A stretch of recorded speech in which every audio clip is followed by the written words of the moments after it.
though they were seriously hard to choose from, here they are, my top 10 favorite final boss battles in every game I've played to date. It was hard to keep them apart in terms of series because I love specific series so much, but here are just my personal favorite final bosses. So let's get started!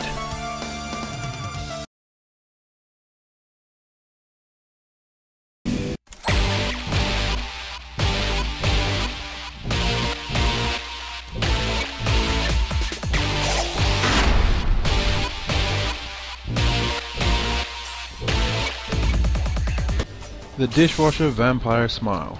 A very recent game that I decided to play on Xbox Live Arcade, and I honestly think this final boss is easily one of the most amazing ones. I mean, if you saw that intro, doesn't it remind you of Super Smash Bros. Melee? You know, final stage. In fact, all the Super Smash Bros. In fact. I honestly think this boss battle is epic and fun because it's just really fast paced. It really accentuates how much you did in the game all the way to the final part. I mean, in the first place, like most bosses I really appreciate, it has lots of different stages. It starts off sort of like samurai on samurai battle, you know, against the guy who you thought was the judge, and then you fight him. Then it goes into some weird nightmare world, and then you have to fight the sort of this puppet master-like thing, and it's just sort of crazy, sending you these really powerful puppets. Then you go into a weird illusion world at some point. I'm not sure which bit it was, come to think of it.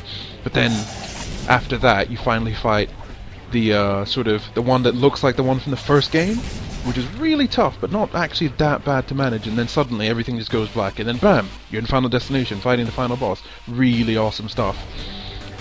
The music in this fight was just epic. I really love the music in this game all the way through, and then in the final bit it really does pull it off fantastically. I honestly think it was just really good, especially it really hyped up the fight, you know what I mean?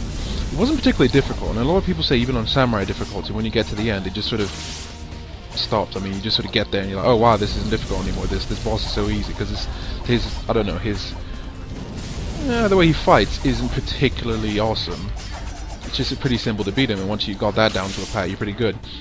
But if anything, it's just thoroughly epic. The way you can just teleport, battle him, I personally just used the sword over and over just to slash him off, because it was pretty epic.